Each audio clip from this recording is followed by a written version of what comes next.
अल्लाह तबारक व तआला ने नस्ल इंसानी के फ़रोग़ का ज़रिया रिश्ते निगाह को बनाया। इंसान के नसब की हिफाजत रिश्ते निकाह पर मौक़ूफ़ है।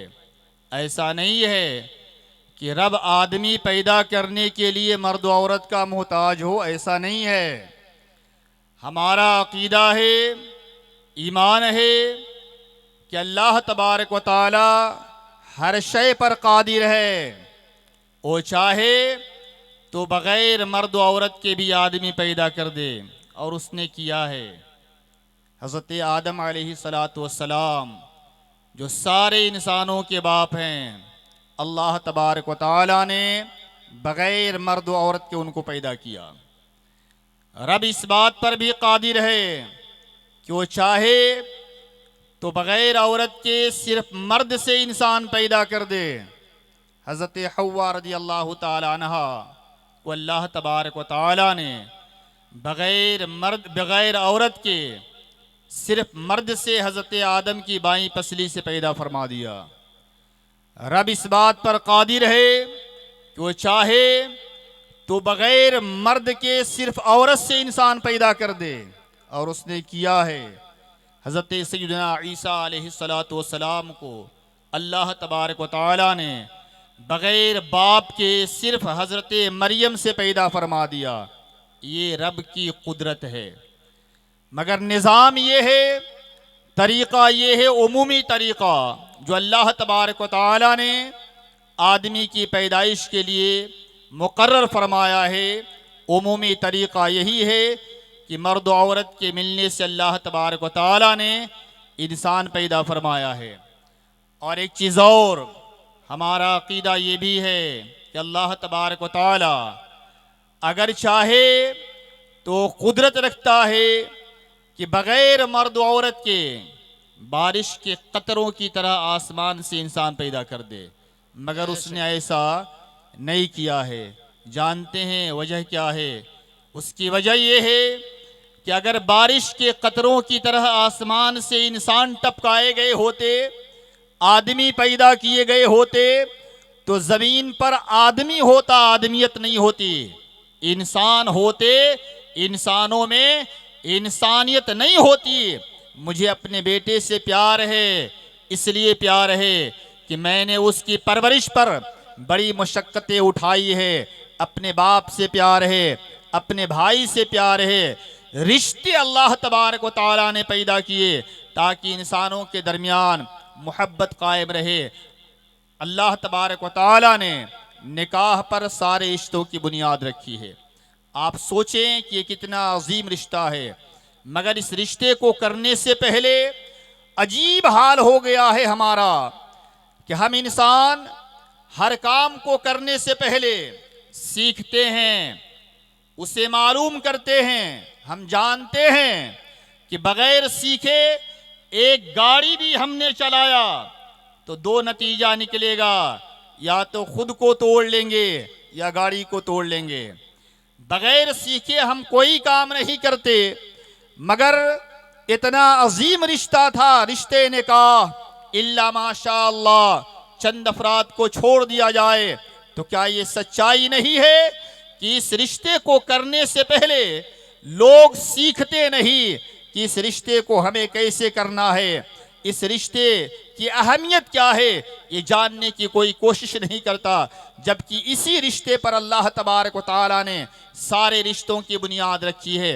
मुबारकबादी के लायक हैं वो लोग जो शादी के मौके से, शादी होने से पहले इस महफिल का इनकाद किया है, ताकि आपको इस महफिल के ज़रिए उलमाए कराम के हवाले से शरीयत की कुछ बातें बता दिया जाए, दीन की कुछ बातें बता दिया जाए, इस रिश्ते के ताल्लुक से बता दिया जाए।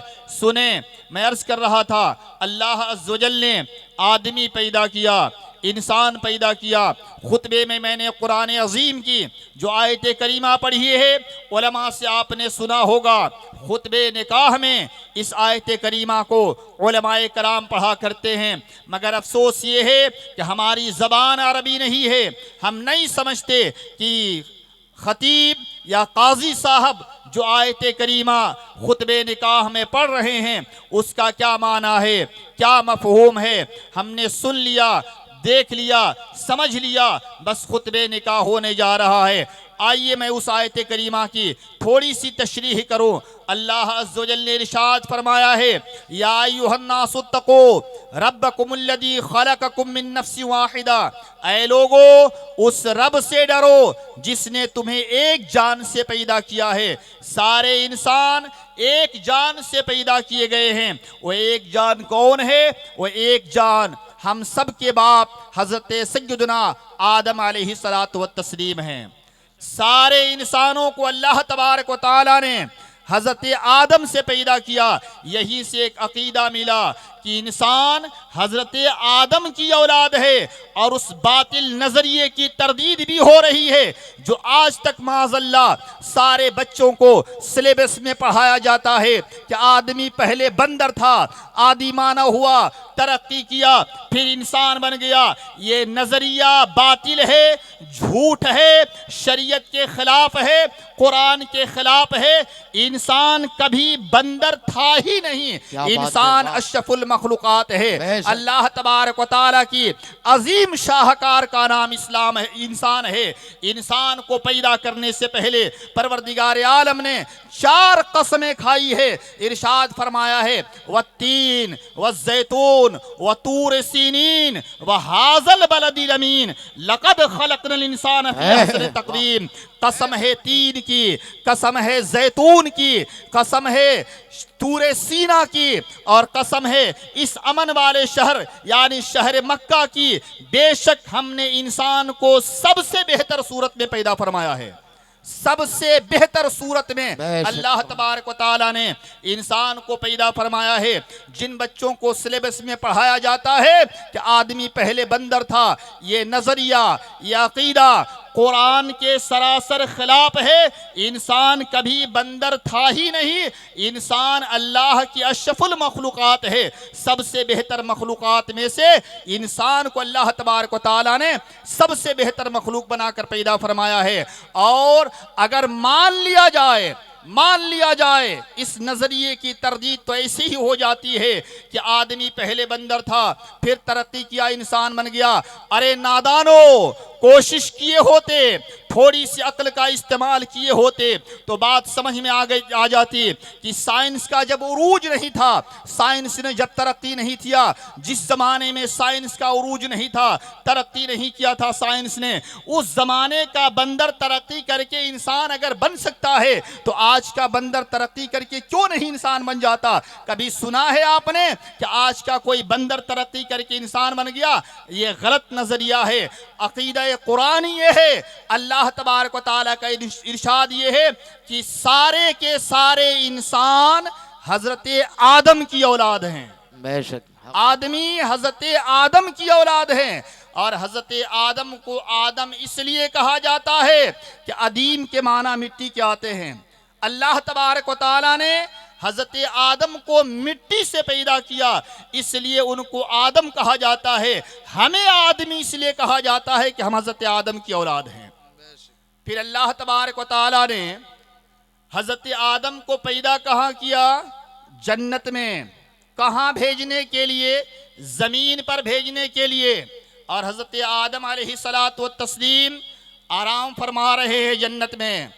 उनकी एक बाईं पसली, सीने की एक बाईं हड्डी निकाल कर अल्लाह तबारक व तआला ने एक हसीनो जमील खूबसूरत औरत पैदा किया, जिसे हम और आप हजरत हव्वा रज़ियल्लाहु ताला अन्हा के नाम से जानते हैं, जो हजरत आदम को छोड़कर सारे इंसानों की माँ हैं। परवरदिगार आलम ने इरशाद फरमाया, व बस्स मिनहुमा रिजालन कसीरन व निसा, और इन्हीं दोनों से बहुत से मर्द औरत अल्लाह ने पैदा फरमा दिए। इन्हीं दोनों से सारे इंसान हजरत आदम व हव्वा की औलाद हैं। हजरत हव्वा को पैदा करने के लिए अल्लाह तबारक व तआला ने कोई अलग से खमीर नहीं तैयार फरमाया, बल्कि हजरत आदम की सीने की एक बाईं पसली निकाल कर हजरत हव्वा को पैदा फरमा दिया। अच्छा, एक नुक्ते की बात बताऊं, तवज्जो से सुनिएगा। हजरत हव्वा को अल्लाह तबारक व तआला ने सीने की हड्डी से पैदा फरमाया, सर की हड्डी से भी पैदा फरमा सकता था, पांव की हड्डी से भी पैदा फरमा सकता था, मगर पांव और सर की हड्डी से नहीं पैदा फरमाया। उलमा फरमाते हैं कि हिकमत ये थी हजरत हव्वा को सीने की हड्डी से पैदा फरमाने में, सर और पांव की हड्डी से पैदा ना फरमाने में। हिकमत ये थी कि औरत सर की हड्डी से पैदा नहीं की जा रही है, पांव की हड्डी से नहीं पैदा की जा रही है, सीने की हड्डी से पैदा की जा रही है। सुनो, हिकमत यह है कि औरत सर पे बैठाने की चीज भी नहीं है और पैरों से लतियाने की चीज भी नहीं है, क्या बात है, वो सीने से लगाने की चीज है। बहुत अच्छा। औरत सीने से लगाने की चीज है, न वो पैरों से लतियाने की चीज है, न सर पे बैठाने की चीज है। अच्छा, हड्डी से पैदा फरमाया, गोश्त से भी पैदा फरमा सकता था रब, गोश्त से भी तो पैदा फरमा सकता था। हड्डी से पैदा फरमाया, नर्म हड्डी, नर्म गोश्त से नहीं, गोश्त के लोथड़े से नहीं, हड्डी से पैदा फरमाया गया। उलमा फरमाते हैं इसमें हिकमत यह है कि औरत फितरतन तखलीकन सख्त मिजाज होती है और उसे सख्त मिजाज होना ही चाहिए। अपने गैर महरमों के लिए औरत को सख्त मिजाज होना चाहिए, बहुत अच्छा। ताकि कोई कमजर्फ इंसान, कोई बेहया इंसान उसकी तरफ नजर उठाकर ना देखे, उसे इतना सख्त होना चाहिए। जिंदाबाद जिंदाबाद। जिस दिन औरतें सख्त हो गई, बेहया इंसान जो है औरतों पर बुरी नजर डालने से उसी दिन ये परहेज करना शुरू कर देंगे, बच जाएंगे। अच्छा, एक हिकमत और सुने, हड्डी तो सीने में जो है पसली बाईं तरफ भी है, दाईं तरफ भी है जी, दोनों तरफ है ना। ये पसली बाईं तरफ भी है, दाईं तरफ भी है। और अल्लाह के रसूल का इरशाद है कि रब को दाहिनी जानिब पसंद है, दाहिना रब को पसंद है। इसके बावजूद भी अल्लाह तबारक व तआला ने दाहिनी पसली से नहीं बाईं पसली से पैदा किया।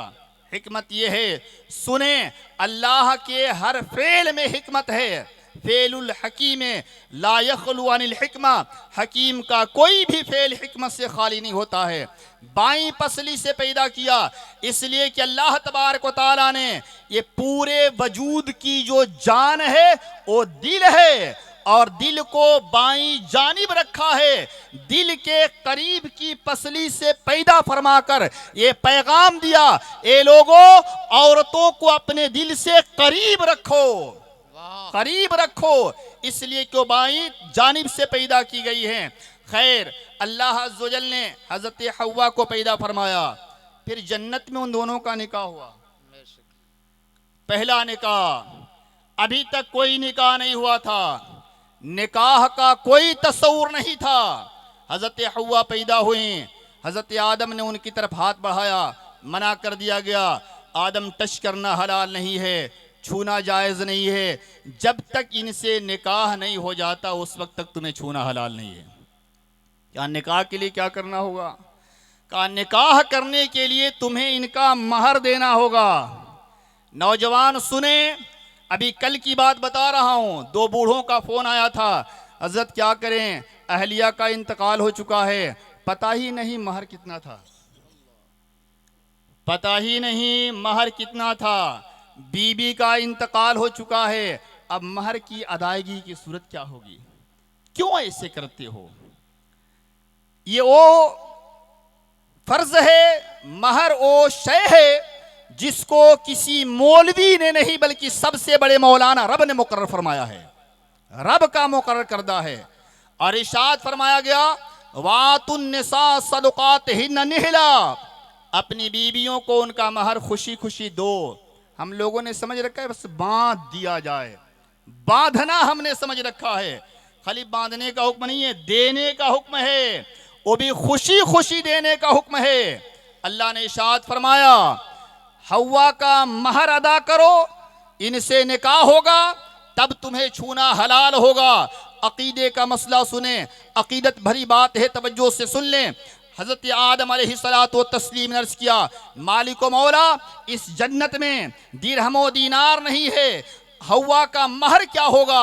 रब्बे जुल जलाल ने इरशाद फरमाया, ए आदम, जब तेरे पुतले को तैयार किया गया, तेरे अंदर रूह डाली गई, तुमने जब आंखें खोली है तो जन्नत के हर महल्लात पर, हर जगह पर एक नाम मेरे नाम के साथ तुमने देखा है। जनाब आदम ने अर्ज किया, मालिक मौला, हाओ नामे नामी इसमें गरामी मोहम्मद मैंने हर नाम के, तेरे नाम के साथ हर मकाम पर देखा है। ए रब्बुल आलमीन, हमें पता तो नहीं है कि मोहम्मद कौन है, मगर हर मकाम पर तूने अपने नाम के साथ उनका नाम जोड़ रखा है। इस बात की दलील है कि मोहम्मद जरूर तेरे महबूब होंगे, तेरे प्यारे होंगे, तभी तो उनका नाम अपने नाम के साथ हर मकाम पर जोड़ रखा है। रब्बे जुल जलाल ने इरशाद फरमाया, आदम मोहम्मद तेरी नस्ल में होंगे, वो आखिरी नबी होंगे, इमामुल अंबिया होंगे। ए आदम सुनो, अगर उस मोहम्मद को पैदा करना ना होता तो मैं जमीन व आसमान को पैदा नहीं करता। ये आदम तुम्हें नहीं पैदा करता, बल्कि अपना खुदा होना भी जाहिर नहीं करता। ये आदम उसी मोहम्मद के सदके में हमने सारी कायनात को पैदा फरमाया है। आदम उसी मोहम्मद पर दुरूद पढ़ो, ये तुम्हारे निकाह का मार होगा। जिंदाबाद जिंदाबाद। दुरूद पढ़ो। पहला निकाह हो रहा है, पहले इंसान का पहला निकाह हो रहा है, और निकाह में रब ने जो महर मुकर्रर फरमाया वो मोहम्मद अरबी सल्लल्लाहु अलैहि वसल्लम पर दुरूद पढ़ना मुकर्रर फरमाया गया। पता चला कि नबी पर दुरूदो सलाम पढ़ना हमारी असल में रखा गया है, हमारी तख्लीक में रखा गया है। और एक बात और सुन लें, जन्नती जब जन्नत में चले जाएंगे, वहाँ जन्नतियों को न नमाज पढ़ना होगा, न रोज़ा रखना होगा, वहाँ इबादत की कोई तकलीफ नहीं होगी। जन्नती जन्नत में करेंगे क्या? कुरान अजीम में इरशाद फरमाया गया है, ला यस्मऊन फीहा लगवन वला तासीमा इल्ला कीलन सलामन सलामा, कि जन्नती जन्नत में कोई लगव बात नहीं सुनेंगे, कोई गुनाह की बात नहीं सुनेंगे। सब के सब जन्नती जन्नत में सिर्फ और सिर्फ सलाम ही सलाम सुनेंगे। ये पैगाम दिया गया कि सलाम तुम्हारी इब्तदा भी है और सलाम तुम्हारी इंतहा भी है, और ये जन्नतियों का तरीका है। और यही तरीका अल्हम्दुलिल्लाह हम अहले सुन्नत वल जमात का है, हम अहले सुन्नत वल जमात का है। हजरात, हज़रत आदम को अल्लाह ने पैदा किया जन्नत में, हज़रत हव्वा को पैदा किया, निकाह जन्नत में हो गया। कहाँ भेजने के लिए पैदा किया गया था? ज़मीन पर। कुरान पाक में अल्लाह ने इरशाद फरमाया है, इन्नी जाइलुन फिल अर्द खलीफा, मैं ज़मीन में अपना नायब पैदा करने वाला हूँ, ज़मीन में खलीफा भेजने वाला हूँ। जन्नत में निकाह हो रहा है। परवरदिगार आलम जब ज़मीन पर दोनों को भेजना था तो ये निकाह ज़मीन पर भी उतार कर हो सकता था। जन्नत में ये निकाह करने की हिकमत क्या थी? जानते हैं तस्वुर में जवाब क्या मिलेगा? ए लोगों, जन्नत सुकून की जगह है, जन्नत अमन की जगह है, जन्नत चैन की जगह है। वहाँ मुश्किलें नहीं हैं, वहाँ परेशानियाँ नहीं हैं, वहाँ किसी किस्म की कोई तकलीफ नहीं होगी। तुम ज़मीन पर इस रिश्ते को जब कायम करना तो उस पहले रिश्ते का ख्याल करना, और खुदारा इस रिश्ते को अपने लिए मुश्किल न बना लेना, इस रिश्ते को अपने लिए परेशानी न बना लेना। और अल्लाह के रसूल सल्लल्लाहु अलैहि वसल्लम ने इरशाद फरमाया है, सबसे अफजल बेहतर निकाह वो है जिसमें कम खर्च हो और कम परेशानियां उठानी पड़े, कम तकलीफें उठानी पड़े। सबसे अफजल और बेहतर निकाह वही है। मुबारकबादी के लायक हैं वो लोग जो निकाह को सुन्नत समझ के करते हैं। निकाह को, अब तो अफसोस है, इसे हम सुन्नत भी कहते हैं, मगर कितने लोग सुन्नत के तरीके पर निकाह करने की कोशिश करते हैं? कितने लोग कर रहे हैं? कह तो रहे हैं सुन्नत, बल्कि सच्चाई है। और मैं सिर्फ लड़के वालों की बात नहीं कर रहा, लड़की वालों की भी बात कर रहा हूं। सुने, ये सारा इल्जाम लड़के वालों पर कि लड़के वाले जहेज का मुतालबा करके लड़की वालों पर जुल्म कर रहे हैं, ये इल्जाम 100% सही नहीं है। बिलाशुबहा इसमें भी कोई शक नहीं है। ये भी सच्चाई है कि जहेज का डिमांड लड़के वाले कर रहे हैं, मगर ये भी तो सच्चाई है कि लड़की वाले जहेज खुल के दे भी तो रहे हैं ना। अब तो दलीलें भी दी जाने लगी है कि अल्लाह के रसूल ने अपनी बेटी हजरत फातिमा के निकाह में जहेज दिया था। ये दिया था, वो दिया था, वो दिया था, एक बिस्तर दिया था, तकिया दिया था, पानी का मशकीज़ा दिया था, वगैरह वगैरह। नबी ने निकाह में फातिमा की शादी में जहेज़ दिया था, तो हम अपनी बेटी को दे रहे हैं, तो क्या हर्ज? दीजिए, मना नहीं करता मैं मना नहीं कर रहा, मगर मुझे इंसाफ से बताओ, ये उलमा से पूछो कि क्या नबी की फ़कत एक बेटी थी या और भी बेटियां थी? नबी की तो 4 बेटियां थी। हजरत फातिमा को छोड़कर कोई मुझे बताए कि क्या नबी ने अपनी 3 बेटियों को भी जहेज दिया था? दलील बना लिया हमने कि सरकार ने फातिमा को जहेज दिया था, इसलिए हम दे रहे हैं, तो नबी की सुन्नत अदा कर रहे हैं माज़अल्लाह। नबी की फातिमा को छोड़कर 3 बेटियां और भी थीं। मुझे बताए कोई सही कि क्या सरकार ने हजरत फातिमा को छोड़कर अपनी 3 बेटियों को जहेज दिया था?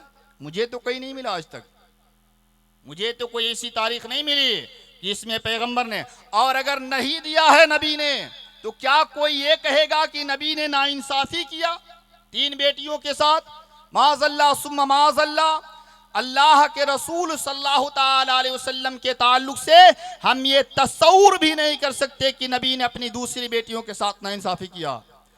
किताबों में है, पैगंबर ने हजरत फातिमा को ये सब चीजें दिया है, मगर जहेज बोलकर जहेज की सूरत में नहीं दिया है, बल्कि मौलाए कायनात अली मुर्तजा रज़ियल्लाहु ताला अन्हु खुद अल्लाह के रसूल की किफालत में रहते थे और वो गरीब थे। नबी ने उनकी जरूरत के तहत हजरत अली रज़ियल्लाहु ताला अन्हु को सारी चीज दिया था, जहेज की शक्ल में नहीं दिया था। इसलिए ये कोई दलील ना बनाए, बेटी वाला दलील ना बनाकर अपनी बेटी को जहेज दे। अच्छा आप दीजिए, मना हम नहीं करते, हमने मना नहीं किया है, लेकिन चंद चीजों का ख्याल रखिएगा। खुदारा अल्लाह ने आपको बहुत दिया है, आप बहुत दीजिए, मना नहीं किया जाता, आप बहुत दीजिए, लेकिन कोशिश कीजिएगा बहुत देने से पहले बहुत बार सोचिएगा कि आप दिखावा करके न दीजिएगा। अगर आपने दिखावा करके दिया, प्रचार करके दिया, मजमे आम में दिया और किसी गरीब बाप का दिल दुख गया या किसी गरीब बेटी का दिल दुख गया कि काश मेरे पास भी दौलत होती तो मैं अपनी बेटी को इस शान से रुखसत करता, या मेरे बाप के पास दौलत होती तो मेरा बाप मुझे इस शान से रुखसत करता, उस वक्त आपका ये अमल हराम होगा। आप दूसरों की दिलजोई के बजाय जो है दूसरों को तकलीफ पहुंचा रहे हैं, इसका ख्याल कीजिएगा। आप दीजिए, मना नहीं कहता। और जहां तक मांगने की सवाल है, जो डिमांड करते हैं ना, डिमांड करते हैं, हम तो एक ही बात कर रहे हैं, सुनिए गौर से, ये उलमा से पूछिएगा। शरीयत की इस्तिलाह में एक फकीर होता है और एक मिस्कीन होता है। फकीर किसे कहते हैं? सुने, मांगना, हाथ फैलाना किसको जायज है? सुन लो, फकीर शरीयत में किसे कहते हैं? जो साहबे निसाब न हो, शरीयत की इस्तिलाह में उसे फकीर कहा जाता है। जो साहबे निसाब न हो, शरीयत की इस्तिलाह में वो फकीर कहा जाता है। और मिस्कीन किसे कहते हैं? फुक़हा फरमाते हैं कि मिस्कीन वो है कि जिसके पास अभी खाने का है, कल खाने के लिए ना हो, तो उसे मिस्कीन कहा जाता है। दोनों में फर्क है, अभी खाने को है, कल खाने के लिए नहीं है, तो शरीयत की इस्तिलाह में उसे मिस्कीन कहा जाता है। फकीर को सवाल करना, मांगना जायज नहीं है। मिस्कीन को सवाल करने की इजाजत है, मांगने की बकदरे जरूरत उसे इजाजत है। फकीर तक को सवाल हलाल नहीं है। अगर जहेज मांगने वालों को कह दिया जाए कि तुम फकीर हो, तुम मिस्कीन हो, तो देखिए झगड़ा रखा हुआ है, झगड़ा रखा हुआ है। हम आपको फकीर नजर आ रहे हैं, हम 50 गाड़ियां अपने बेटे की शादी में लेकर गए थे, हम आपको फकीर दिख रहे हैं, हम आपको मिस्कीन दिख रहे हैं। अरे जब फकीर तुम नहीं कहलाना चाहते हो, खुद को मिस्कीन कहलाना नहीं चाहते हो, तो हाथ फैलाने की जरूरत क्या है? ये काम तो मिस्कीनों का हक है, ये काम तो मिस्कीनों का है। तुम अगर मिस्कीन नहीं हो तो तुम्हें हाथ फैलाना जायज नहीं है। अगर हाथ फैला रहे हो तो तुम गुनाह कर रहे हो, हराम काम कर रहे हो, इससे परहेज करो। शादियां हम कर रहे हैं, एक बड़ा पाकीज़ा रिश्ता था, पैगंबर ने फरमाया ये मेरी सुन्नत से है। अन्निकाहो मिन सुन्नती, मेरी सुन्नत से है। सुन्नत पे अमल करने को हम तैयार नहीं है, सुन्नत तरीके से करने को तैयार नहीं है। ये हज़रत लोगों से पूछिए, बताएंगे। आज भी सच्चाई है, अगर माएँ बहनें आवाज सुन रही हो तो सुनो। आज भी हकीकत है कि हम लोग जिन दूल्हों का निकाह पढ़ाते हैं 100 में से 98 दूल्हे आज भी हमें इस हालत में मिलते हैं कि उनके हाथों में मेहंदी लगी हुई है। 98% दूल्हे मिलते हैं, 98%। अच्छा, माए बहनें अगर आवाज सुने तो सुने। जानते हैं अगर कोई दूल्हा मना भी कर दिया नहीं हम नहीं लगाएंगे, तो घर की औरतें कहते हैं बाबू लगा लो, कम से कम इस पे लगाना तो सुन्नत है, कम से कम इस पे लगा लेना सुन्नत है, इस पे तो लगा लो सुन्नत है। तवज्जो चाहूंगा, सुने। सुन्नत किसे कहते हैं जानते हैं? बज़ाहिर आपके लिए ये मामूली चीज नजर आ रही होगी, एक छोटा काम नजर आ रहा होगा, लेकिन सुने, सुन्नत कहते किसको हैं? जिस काम को पैगंबर ने किया है या करने का हुक्म दिया है उसे सुन्नत कहा जाता है। माज़अल्लाह, जिस नबी का तुम कलमा पढ़ते हो या पढ़ती हो उसी नबी पर तुमने तोहमत लगा दिया, इल्जाम धर दिया कि अल्लाह के रसूल सल्लल्लाहु अलैहि वसल्लम ने या तो अपनी शादी के मौके पर मेहंदी लगाई थी या फिर लगाने का हुक्म दिया, आपने उसी नबी पर इल्जाम धर दिया। और नबी अकरम सल्लल्लाहु अलैहि वसल्लम का इरशाद सुनो, अल्लाह के रसूल ने इरशाद फरमाया है, वो बात जो मैंने नहीं कही है और मेरी तरफ मंसूब करके कोई कहे तो अपना ठिकाना जहन्नम बना ले। अल्लाह अल्लाह। आप सुन्नत कहते हो, सुनो, शरीयत का हुक्म सुनो। मर्दों को बाल के सिवा खाल में जीनत के तौर पर मेहंदी लगाना, बोलो, मेहंदी लगाना हराम है।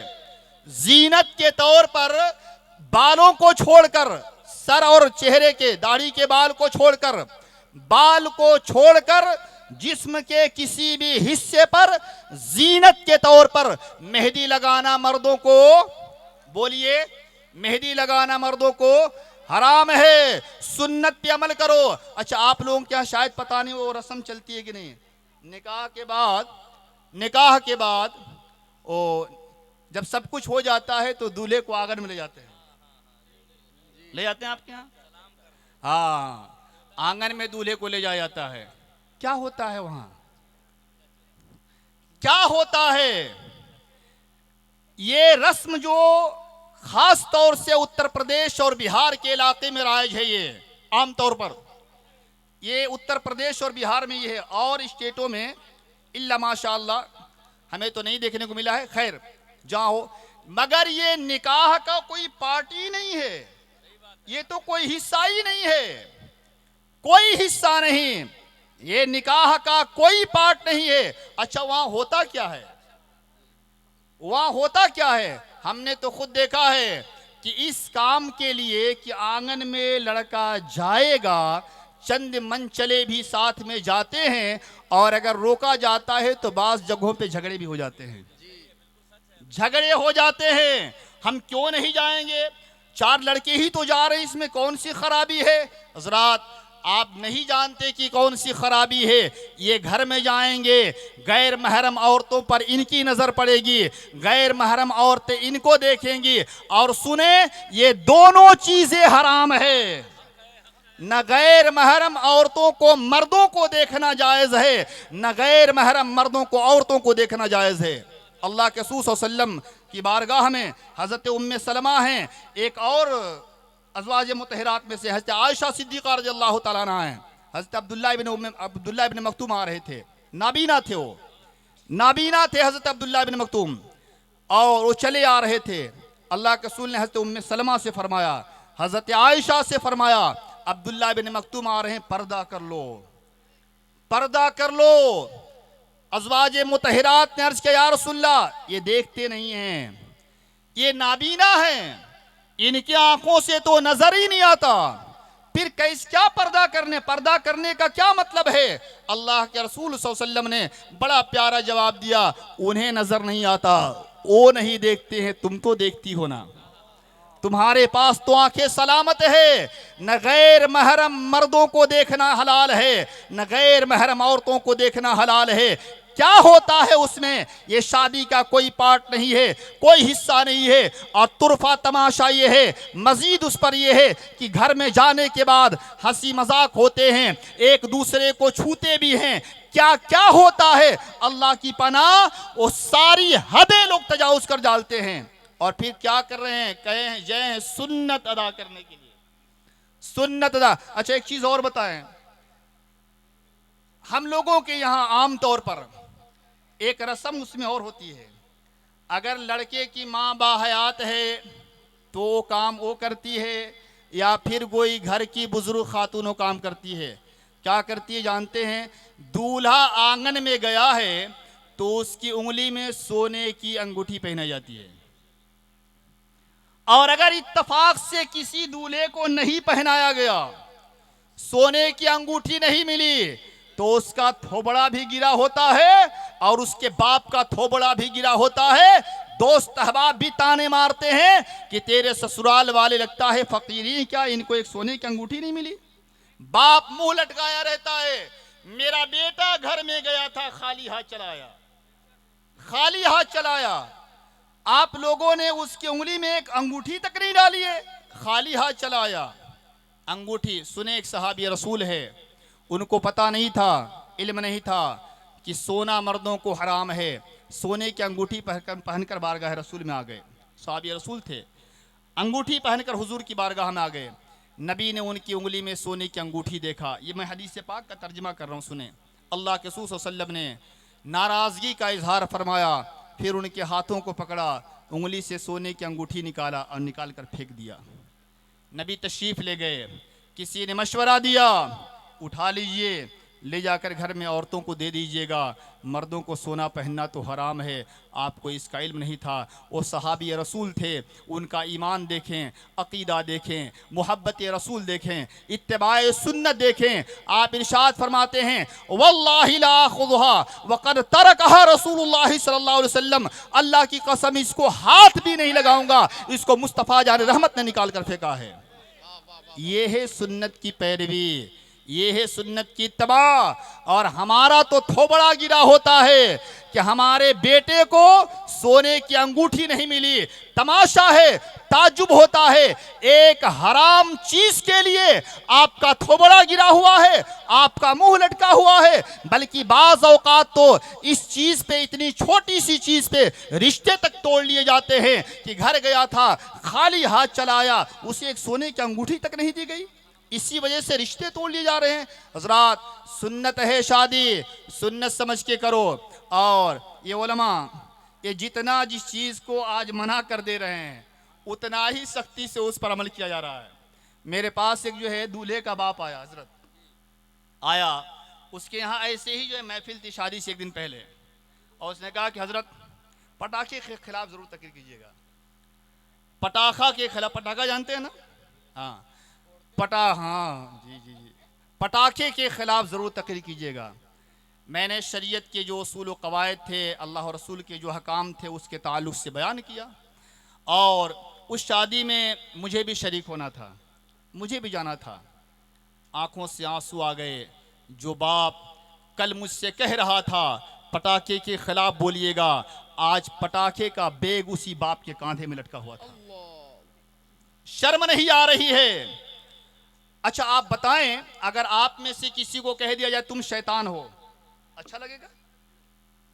कह दिया जाए तुम शैतान के भाई हो, कितने लोगों को ये बात पसंद आएगी? झगड़ा नहीं हो जाएगा? अगर मोहल्ले का इमाम, मस्जिद का, अब तो बेचारे इमाम भी जो है बहुत दबे कुचले, बहुत दब कर बातें बोलने लगे हैं। डर है, मुसल्ला हिल रहा है। थोड़ी सी भी अगर जो है कमी बेशी हो गई, और वो बात अगर हमारे अइम्मा ने बोल दिया जो हक बातें हैं, और किसी में वो बुराई मौजूद है, तो फिर जानते इमाम साहब की खैर नहीं है। घर का झगड़ा, मियाँ बीबी का झगड़ा भी लाकर इमाम साहब के यहाँ फोड़ दिया जाता है। सारा झगड़ा घर का इमाम के सर पे उतारा जाता है। हजरात, क्या समझ रखा है आपने उलमा को? क्या समझ रखा है? ये वारिसीन अंबिया हैं। पैगंबर ने इरशाद फरमाया, अल उलमाओ वरसतुल अंबिया, उलमा अंबिया कराम के वारिस हैं, ये नायब रसूल हैं। कद्र करना सीखो। अगर आपने इनकी कद्र नहीं किया तो यकीन जानिए, अगर आप बेअदब बनकर इनके पीछे नमाज भी पढ़ रहे हैं तो आपको कुछ हासिल होने वाला नहीं है, आपको फैज़ नहीं मिलने वाला है। आप इनकी कद्र करें। और इसी वजह से हम लोग मदरसा चलाते हैं। हम लोग जानते हैं बहुत सी जगहें ऐसी है, मस्जिदें बहुत सी, कि कई महीने गुजर जा रहे हैं, कोई इमाम नहीं मिल रहा है कि वहाँ भेज दिया जाए। वजह क्या जानते हैं? बेचारे इमाम की तनख्वाह होती कितनी है? 5,000, 6,000, 7,000। एक मजदूर को आप क्या देते हो? कम से कम 350 रुपया, 400 रुपया। मैं काम कराता हूँ, मेरे पास अल्हम्दुलिल्लाह आज भी 20-22 मजदूर रोजाना काम करते हैं। 350 से लेकर 750 तक पेमेंट में देता हूँ। अगर 350 रुपये का हिसाब लगा लो, जो 4-5 घंटा सिर्फ काम करता है, तो 10,500 रुपये महीने का हो गया। इमाम की जिम्मेदारी 24 घंटे की होती है। इमामत बड़ा काम नहीं, मगर ये जिम्मेदारी बड़ी होती है, जिम्मेदारी बड़ी होती है इमामत की। इसीलिए हमारे उलमा और हमारे हुफ्फाज इस फील्ड से अब किनारा कशी अख्तियार करना शुरू कर दिए हैं। कोई तैयार नहीं हो रहा है मुसल्ले पर जाने के लिए, इमामत करने के लिए। और सुने, गालिबन हदीस पाक में है, अल्लाह के रसूल सल्लल्लाहु अलैहि वसल्लम क्या इरशाद है, वो निशानियां अब जाहिर हो रही हैं। पैगंबर ने इरशाद फरमाया है, एक ज़माना आएगा कि लोग मस्जिदों में होंगे और सब एक दूसरे पर टालेंगे, तुम बढ़ो इमामत के लिए, तुम बढ़ो इमामत के लिए। उनमें कोई इमामत के लायक नहीं होगा। आपकी ये बेरुखी और आपकी बेतवज्जोही इस मकाम पर लोगों को पहुंचा चुकी है कि लोग अब इस फील्ड से किनारा कशी अख्तियार करना शुरू कर दिए हैं, दूरी अख्तियार करना शुरू कर दिए हैं। और अगर खातिर खाह हमने इनकी इज्जत की होती, इन्हें रिस्पेक्ट दिया होता, अदब किया होता, इमाम को सही मानों में इमाम माना होता, इमाम बनाया होता, तो हमारा हाल कुछ और होता। आज हमारी हालत ये नहीं होती। मैं अर्ज कर रहा था कि इमाम साहब पे सारे झगड़े निकाले थे। वो आया हजरत, उस पर तकरीर कर दीजिए सर, वो पटाखे के ऊपर। देखा सुबह उसी बाप के कांधे में पटाखे का बैग रखा हुआ है, वही उठाया हुआ है। आंखों से आंसू निकल गए। मैं अर्ज कर रहा था कि अगर आप में से किसी को कहा जाए कि तुम शैतान हो, झगड़ा रखा है कि नहीं, या कह दिया जाए तुम शैतान के भाई हो, 100% झगड़ा रखा हुआ है। और अगर यही बात अल्लाह कह दे, रब कह दे आपको कि तुम शैतान के भाई हो, तब तो ये सनद हो जाए ना, ये बात सनद बन जाएगी ना। मुझे इंसाफ से बताओ, मजमे में से एक फर्द भी खड़ा होकर बता दे, आतिशबाजी के 2 फायदे कोई मुझे शुमार करा दे। पटाखे बजाने के 2 फायदा कोई मुझे बता दे और मुझसे कहे अल्हम्दुलिल्लाह सैकड़ों नुकसानात शुमार करा सकता हूं।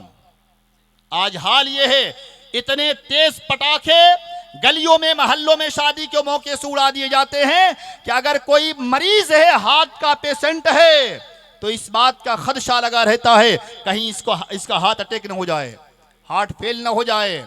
क्या होता है, मैंने बहुतों को देखा है, बहुत सी जगहों पर तो इस बुरे काम की वजह से कई बस्तियां जलकर राख हो गई हैं, लोगों के हाथ जल गए। मुझे एक फायदा तो बताओ। हर कोई ये कहने पर मजबूर होगा कि इसमें कोई फायदा नहीं है, सिवाय नुकसान के कोई फायदा नहीं है। जब इसमें कोई फायदा नहीं है, ये बेफायदा चीज है, तो इसका मतलब ये है कि इसमें जो पैसे सर्फ हो रहे हैं वो फजूल खर्ची है। क्या है, बोले ना, तकलीफ हो रही है, फजूल खर्ची है। और अल्लाह का इरशाद है, वला तुबज़्ज़िर तबज़ीरा इन्नल मुबज़्ज़िरीन कानू इख़वान अश-शयातीन। फजूल न उड़ाया करो, फजूल उड़ाने वाले शैतान के भाई हैं। ये बात कौन कह रहा है? रब इरशाद फरमा रहा है फजूल उड़ाने वाले शैतान के भाई हैं, बचो इससे।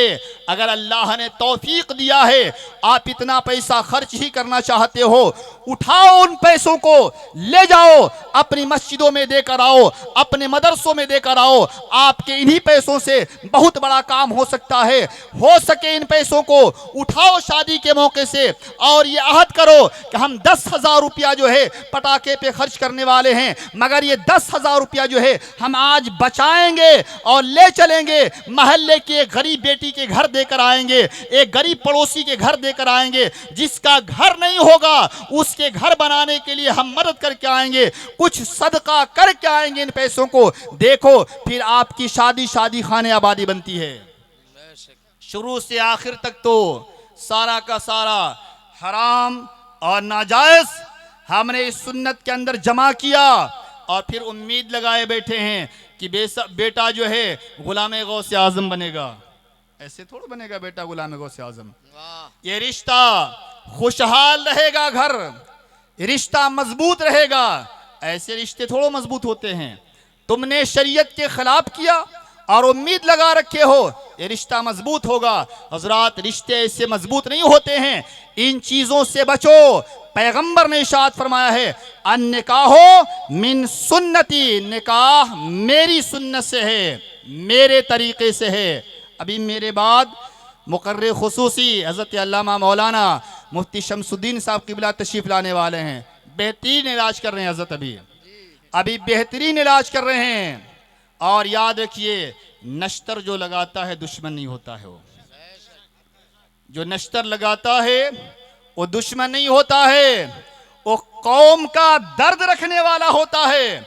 और हम अपने उलमा से भी गुजारिश करेंगे, एहसास कमतरी का शिकार होने की जरूरत नहीं है।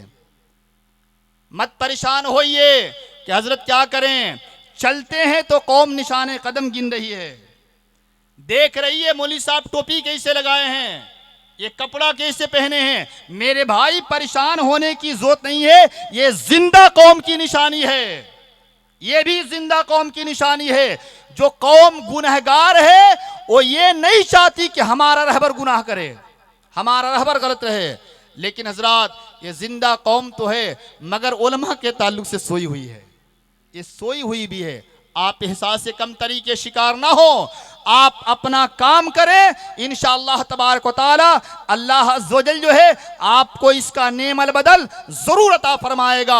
आप मेहनत करते रहें कौम की इस्लाह पर। और हजरात, आपकी भी जिम्मेदारी बनती है कि थोड़ी सी तवज्जो करें और कोशिश करें कि अल्लाह और रसूल ने जैसे हमें जिंदगी गुजारने का हुक्म दिया है हम उस तरीके से जिंदगी गुजारेंगे। क्या ये सच्चाई नहीं है कि आज हमने अपनी बेअमली की बुनियाद पर गैरों को इस्लाम के कवानीन पर उंगली उठाने का मौका फराहम कर दिया है। आज गैर जिन्हें कुछ भी नहीं आता है, न जिन्हें निकाह के मसाइल आते हैं, न जिन्हें तलाक के मसाइल आते हैं, वो तलाक पर हमसे बात कर रहे हैं, इस्लामी कवानीन पर हमसे बात कर रहे हैं। इस्लाम कोई आज का मजहब थोड़ा है, ये चंद दिनों के लिए थोड़ा आया है, ये कयामत तक के लिए मजहब आया है, कयामत तक रहने वाला है। और जो कुरान हजरत मूसा अलैहिस्सलात व तस्लीम की पूरी जिंदगी को तफसील से बयान कर सकता हो, हजरत यूसुफ अलैहिस्सलात व तस्लीम की पूरी जिंदगी को तफसील से बयान कर सकता हो, क्या उस कुरान में जो सबसे पाकीज़ा रिश्ता था, अहम रिश्ता था, जिस रिश्ते पर इंसान के फरोग का दारो मदार था, जिस रिश्ते के ऊपर जो है इंसान के नसब का दारो मदार था, अल्लाह ने उसको अधूरा छोड़ा होगा? अधूरा नहीं छोड़ा है। कुरान पढ़ें, झगड़े तो होते हैं ना घरों में, हो सकते हैं, मिजाज ना मिला मियाँ बीबी का, झगड़े हो सकते हैं। क्या झगड़े का मतलब यह है कि बीबी को घर से मार के निकाल दो? नहीं। सुने, अल्लाह अज़्ज़वजल ने कितने स्टेजेस से गुजरने का हमें हुक्म दिया है, तब जाकर तलाक देने का हुक्म दिया गया है। इरशाद फरमाया गया वल्लाती तखाफूना नुशूज़हुन्ना फईज़ुहुन्ना, तुम्हारी बीवियां तुम्हारी नाफरमानी करें, नहीं मानती है, तुम्हारी नहीं सुनती हैं, लड़ती हैं, झगड़ती हैं, तुम्हारी नहीं मानती हैं, घर से निकालने की जरूरत नहीं है, भगाने की जरूरत नहीं है। फाइज़ुहुन्ना, सबसे पहले उन्हें वाज़ो नसीहत करो, उन्हें समझाओ। मगर ये काम करेगा कौन? कौन समझाएगा बीवियों को? जो बेचारा समझने वाला होगा वो समझाएगा। यहां तो हाल ये है कि खुद ही नहीं समझता है, दूसरे को क्या समझाएगा? ये खुद नहीं सीखा, निकाह करने चला था, निकाह के मसाइल इसे खुद ही नहीं पता है, ये दूसरों को क्या समझाएगा? इरशाद फरमाया गया, लड़ती हैं, झगड़ती हैं, तुम्हारी नहीं मानती हैं, नाफरमानी करती हैं, घर से भगाने की जरूरत नहीं है। सबसे पहला इलाज ये है कि उन्हें समझाओ। समझाने से बात बन जाए तो आगे कदम बढ़ाने की जरूरत नहीं है। और अगर समझाने से भी बात न बने तो सुने, अल्लाह अज़्ज़ व जल ने इरशाद फरमाया, वाहजुरहुन्न फिल मदाजिअ। अगर समझाने से बात नहीं बनती है तो चंद दिनों के लिए जो है अपना बिस्तर उससे अलग कर लो। शायद एहसास हो जाए कि अगर मैंने गलती ना की होती तो मेरा शौहर नामदार, जो मेरा शौहर जो है अपना बिस्तर मेरे बिस्तर से अलग नहीं करता, मैंने गलती की है, शायद उसे एहसास हो जाता। और अगर एहसास हो जाए, अपनी गलती का उसे एहसास हो जाए तो फिर आगे कुछ करने की जरूरत नहीं है। और अगर इसके बावजूद भी एहसास नहीं होता है, तुमने उसे समझाया, उसने नहीं माना, अपना बिस्तर तुमने अलग किया, फिर भी उसने नहीं माना, उलमा फरमाते हैं चंद दिनों उसके हाथ का खाना ही बंद कर दो, शायद एहसास हो जाए, शायद एहसास हो जाए। इन सब को अपनाओ। घर से निकालने की जरूरत नहीं है, भगाने की जरूरत नहीं है। बड़ा दर्द होता है, बड़ी तकलीफ होती है जब लोग तलाक के मसाइल लेकर आते हैं। और अलमिया तो ये है कि दो दो तीन तीन बच्चों के माँ बाप बने हुए हैं और वो चले आते हैं तलाक लिखवाने के लिए। क्या गुजरती होगी उन औलाद के ऊपर कि बच्चे जो हैं और बच्चे पड़े हुए हैं, माँ बाप तलाक के स्टेज पर पहुंच गए हैं, तलाक की बात कर रहे हैं। कम से कम अपना नहीं तो बच्चों की जिंदगी का ख्याल किया होता, दूसरों को बोलने का मौका नहीं मिलता। कुरान ने इरशाद फरमाया, अगर इससे भी बात न बने वद्रिबूहुन्ना, उसे मारो, मगर लात घूंस से नहीं मारना है, ऐसे नहीं मारना है, ये जाहिलों का तरीका है। और अगर कोई बेतहाशा अपनी बीवी पर लात घूंसे डंडे बरसा रहा है तो मुजरिम है, उसे सजा दिया जाएगा, मारने का हुक्म दिया गया। इरशाद फरमाया गया, खबरदार चेहरे पर हाथ न उठाना। डंडा अगर इस्तेमाल करना हो तो मिसवाक से मोटी लकड़ी नहीं होना चाहिए, वो भी एक दो जरब सिर्फ, यानी ये मारना फकत डराने के लिए है कि अगर मैंने गलती ना की होती तो मेरा शौहरे नामदार मेरे ऊपर हाथ ना उठाता, उंगली ना उठाता। और चेहरे पर ना मारना, इसलिए ना मारना, अल्लाह का रसूल ने इरशाद फरमाया है, अल्लाह की रहमतें जब इंसान के ऊपर नाजिल होती हैं तो सबसे पहले खुदा की रहमत उसके चेहरे पर उतरती है, उसके बाद उसके पूरे वजूद पर तकसीम किया जाता है। चेहरे पर मारने से मना किया गया, सिर्फ डराने के लिए कहा गया। और अगर इससे बात बन जाए तो फिर आगे कदम बढ़ाने की जरूरत नहीं है। और अगर बात इससे भी ना बने, इससे भी बात ना बने, बहुत हठधर्म है, बहुत जिद्दी है, बात इससे भी नहीं बनती है, तो सुने, एक दूसरा तरीका बताया गया।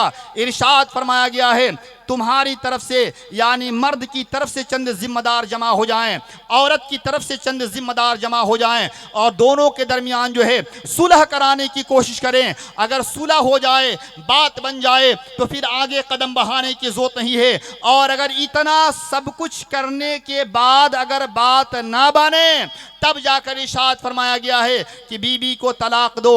मगर कितनी तलाक दो? एक बार की 3 तलाक देकर घर से निकाल देने का हुक्म नहीं था। सुनो, आपने ये तरीका अख्तियार करके दूसरों को बोलने का मौका फराहम कर दिया है। सुने, तो इस्लाम में तलाक देने का जो तरीका बताया गया, अव्वल तो ये कभी ही चीज बताई गई, सबसे बुरी हलाल अल्लाह के रसूल ने बताया है कि अल्लाह की हलाल करदा चीजों में सबसे बुरी हलाल का नाम तलाक है। इरशाद फरमाया गया, इसका जो तरीका बताया गया, इतने सारे स्टेजेस से गुजरो, उसके बाद भी बात न बने तो बीबी को सिर्फ एक तलाक देना। कितनी? जोर से बोलो, एक तलाक देना। मगर ख्याल रहे, याद रखना, अगर बीबी पीरियड की हालत में है, हैज की हालत में है तो तलाक न देना। गुनाह है उस हालत में तलाक देना। क्यों गुनाह है? फितरतन, आदतन पीरियड की हालत में, हैज की हालत में औरतें चिड़चिड़ेपन का शिकार होती हैं। मुमकिन है उस आरजे की वजह से वो चिड़चिड़ेपन का शिकार बनी हो, तुमसे लड़ रही हो, उस हालत में ना देना। एक तलाक पाकी की हालत में देना, एक ही तलाक देकर छोड़ देना, 2 देने की जरूरत नहीं है, 3 देने की जरूरत नहीं है।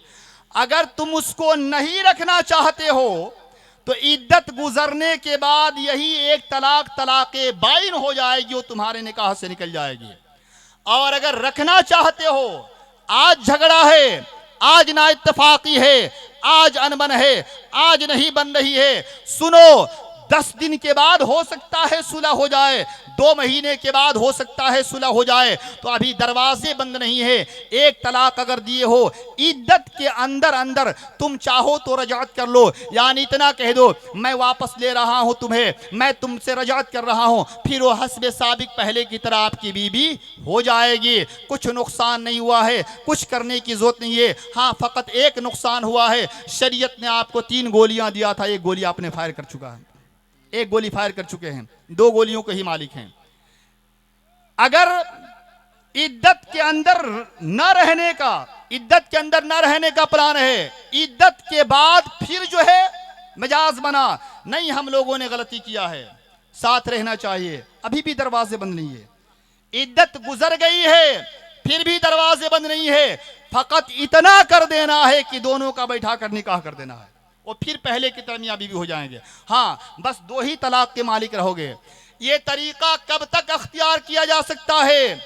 2 तलाक तक अख्तियार किया जा सकता है। 1 तलाक हो जाने के बाद फिर साथ में हो गए और फिर ना इत्तफाकी हो गई, फिर वही सारे तरीके अख्तियार करो जो कुरान अजीम में बताया गया। अगर इससे बात ना बने तो फिर 1 तलाक देना, फिर जो है छोड़ देना, नहीं रखना है, इद्दत के बाद खुद ही निकाह से बाहर हो जाएगी। अब भी अगर बात ना बने, तीसरी तलाक की नौबत बाद में आती है, और तीसरी तलाक एक बार की 3 तलाक़ें देने को तो शरीयत ने मना किया है। इसलिए परहेज करो, आप शरीयत पर अमल करो, कोशिश करो कि हम अपनी ज़िंदगी जो है शरीयत के मुताबिक गुजारने की कोशिश करेंगे। और अगर निकाह कर रहे हो तो सुन्नत कह रहे हो, खुदारा इस सुन्नत को सुन्नत के मुताबिक अंजाम दो, शरीयत के मुताबिक अंजाम देने की कोशिश करो। अगर आप शरीयत के मुताबिक अंजाम दोगे तो इंशाअल्लाह तबारक व तआला ये निकाह जो है आपके लिए बाइस से बरकत होगा। अगर नीयत खैर है, बेहतर है, तो आपको इस अमल पे सवाब भी दिया जाएगा, आप सवाब के मुस्तहिक भी होंगे। जहां आपकी फितरी जरूरत की तकमील होगी वहीं पर आप सवाब के मुस्तहिक भी बन जाओगे। ये काम इबादत है, इबादत को इबादत के तरीके पर करो, पैगंबर ने जो तरीका बताया है उस तरीके पर करो। मगर अलमिया ये है, अफसोस ये है, बड़े दर्द के साथ कहना पड़ता है कि हम ये काम तो करने जाते हैं, ये अजीम काम करने जाते हैं, मगर तौफीक नहीं होती। न दूल्हे को तौफीक होती है, न दुल्हन को तौफीक होती है कि एक दूसरे के हुकूक को सीख लें, इसके मसाइल को सीख लें। यही वजह है कि एक दूसरे के हुकूक पता नहीं होते, जब नहीं होती है हक तलफी होती है, इख्तलाफात बढ़ते हैं, फिर नौबत ये आती है कि रिश्ते टूट जाते हैं। और एक चीज मैं अपने मिल्लत के नौजवानों से गुजारिश करूंगा, दर्द के साथ कहता हूं, तवज्जो से सुनो, खुदारा ये कभी काम कभी न करना, बीबियों को तलाक न देना, कभी संजीदगी से सोच लेना। औरतें जितनी कुर्बानियां देती हैं, कुछ कुर्बानियों में तो औरत मुनफरिद होती है, मर्द वो कुर्बानी नहीं दे सकता है। वो कुर्बानी शादी के बाद निकाह के बाद जानते हैं क्या होता है? सुनने बस चंद मिनट, 2-4 मिनट सुने, 2-4 मिनट। निकाह के बाद क्या होता है? किसी न किसी को अपना घर छोड़ना है, छोड़ना है ना। चाहे बीबी घर छोड़े अपना या शौहर घर छोड़े, मगर छोड़ता कौन है? छोड़ता कौन है? निकाह के बाद अपना घर बार छोड़ता कौन है? ये कुर्बानी भी औरतें देती हैं। इस कुर्बानी में औरतें मुनफरिद होती है, वो अपने उस घर को छोड़ती है जहां पैदा हुई, जहां पली बढ़ी, अपने माँ बाप को छोड़कर आई है, अपने अजीज व अकारिब को छोड़कर आई है, सबको छोड़कर आ गई है। किसके लिए आई है? सिर्फ और सिर्फ आपके लिए आई है। वो सबको छोड़कर आपके लिए आई है। ये कुर्बानी मर्द देता है क्या? अच्छा, अगर ये कुर्बानी मर्द दे दे तो समाज उसे क्या कहता है? ये कुर्बानी की शादी के बाद मर्द अपना घर छोड़ के बीबी के घर अगर चला जाए तो समाज उसे किन किन जुमलों से नवाजता है ये बताने की जरूरत नहीं है, सब लोग जानते हैं, है ना। समाज किन किन जुमलों से नवाजता है उस मर्द को जो निकाह के बाद अपना घर छोड़कर बीबी के घर जाके रहता है। किन किन जुमलों से नवाजा जाता है ये आप खूब जानते हैं, हम उसकी वजाहत नहीं करेंगे। लेकिन मैं अर्ज कर रहा हूं कि आम तौर पर ये कुर्बानी सिर्फ और सिर्फ औरत देती है, इसमें वो मुनफरिद होती है। क्या चाहिए आपको? आपके लिए उसने अपना सब कुछ छोड़ दिया है। अच्छा, एक कुर्बानी और बताता हूं, सुनिए। अल्लाह ने औरतों के अंदर जो है सब्र और तहम्मुल भी बहुत रखा है, सब्र और तहम्मुल रखा है। सुने, एक कुर्बानी और बताता हूं। कभी देखा है किसी औरत को कि उसके गोद में 2 महीने का बच्चा है, 6 महीने का बच्चा है, बच्चा दूध पी रहा हो और उस औरत ने अपने शौहर से कहा हो, मियाँ जी जरा 15 दिन आप इसको संभालिए, मैं मैके से घूम कर आती हूँ। हुआ है कभी ऐसा? देखा है कभी आपने? औरत अगर पागल भी है तो अपने दूध पीते बच्चे को अपने से जुदा नहीं करती है, साथ में लेकर जाती है। वो जानती है कि मेरे बच्चे को मुझे जरूरत है, मेरी जरूरत है मेरे बच्चे को। ये कुर्बानी भी औरत तन्हा देती है। अल्लाह ने ऐसे उसके कदमों के नीचे जन्नत छोड़ रखा है। अल्लाह के रसूल ने जो इरशाद फरमाया है, अल जन्नतु तहत उम्महातिल अक़दाम, जन्नत माओं के कदमों के नीचे है। तो जन्नत ऐसे कदमों के नीचे नहीं है। औरत कुर्बानी भी बहुत ज़्यादा देती है। औरत कुछ कुर्बानियाँ ऐसी देती है कि उसमें वो मुनफरिद होती है, यकता होती है। वो कुर्बानी शौहर नहीं दिया करता है। कम से कम अगर इसी नुक्ते पर सिर्फ गौर कर लिया जाए कि ये खातून मेरे लिए अपना सब कुछ छोड़कर आई है, हर एक को छोड़कर आई है, मेरे लिए छोड़कर आई है। अगर इसी नुक्ते पर गौर कर लिया जाए फिर जो है जानते हैं क्या होगा। कभी भी औरत के साथ जो है बदसलूकी मर्द नहीं कर सकता है। और पैगंबर का तरीक़ा तो हमारे लिए मशअल राह है। अल्लाह ने इरशाद फरमाया कि नबी की ज़िंदगी तुम्हारे नमूने अमल है। हज़रत खदीजा रज़ी अल्लाह ताला अन्हा हैं, हुज़ूर की पहली बीबी हैं। हुजूर की जितनी औलादें पैदा हुई सब हज़रत खदीजा से हैं। एक हज़रत कासिम, हज़रत इब्राहिम, मारिया कुब्तिया जो एक बांदी थी उससे पैदा हुए हैं। बाकी हुजूर की जितनी औलादें हैं सब पहली बीबी उम्मुल मोमिनीन हज़रत खदीजा रज़ी अल्लाह ताला अन्हा से हैं। हुजूर की शादी हुई उम्र शरीफ जो है 25 साल की थी, हज़रत खदीजा की उम्र जो है 40 साल की थी। हज़रत खदीजा के विसाल का जब वक्त करीब आया, सुने घर कैसे आबाद रहता है, रिश्ते कैसे कायम रहते हैं, घर को कैसे जो है जन्नत का नमूना बनाया जा सकता है, रिश्तों को कैसे टूटने से बचाया जा सकता है। नबी का एक नुस्खा सुनो तब जाओगे। हज़रत खदीजा रज़ी अल्लाह ताला अन्हा हैं, इंतकाल का वक्त करीब आया, अपनी बेटी खातून जन्नत फातिमा ज़हरा को बुलाया, कहा बेटी अब्बा के पास जाओ, हुजूर के पास जाओ और कहो या रसूल अल्लाह वालिदा ने आपकी एक चादर मांगी है, वालिदा ने आपकी इस्तेमाल करदा एक चादर मांगी है। खातून जन्नत फातिमा ज़हरा रज़ी अल्लाह ताला अन्हा हुजूर के पास गई, कहा वालिदा ने भेजा है और उन्होंने आपकी एक चादर मांगी है। अल्लाह के रसूल सल्लल्लाहु अलैहि वसल्लम खुद ही तशरीफ़ लाए, हज़रत खदीजा के पास खुद ही तशरीफ़ लाए।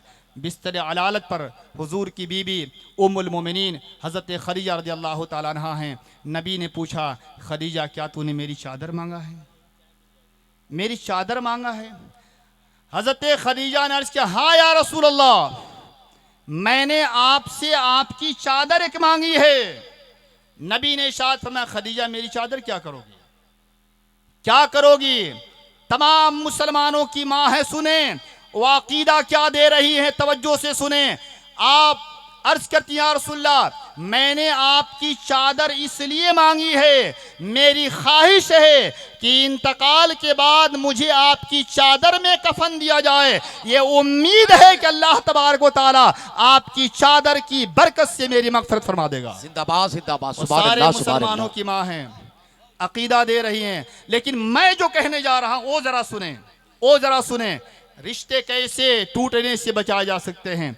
जब हज़रत खदीजा ने ये बात कही तो नबी ने कौन सा प्यारा जुमला इरशाद फरमाया था, तवज्जो से सुनिए।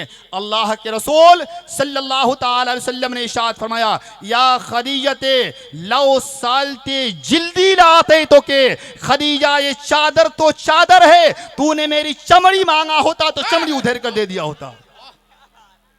कोई देता है अपनी चमड़ी किसी को उधेड़ कर? कभी देखा है कोई इंसान अपनी चमड़ी उधेड़ कर देता है किसी को? हाँ, मगर ये जुमले अगर आप किसी के सामने बोल दीजिए, किसी से बोल दीजिए, वो आपका पुराना दुश्मन भी होगा तो आपका दोस्त हो जाएगा। कह दीजिए मैं तुम्हारे लिए जान देने को तैयार हूं, अपनी चमड़ी देने को तैयार हूं। अगर किसी से आप कह दीजिए तो आपसे वो सारी दुश्मनी भुला देगा।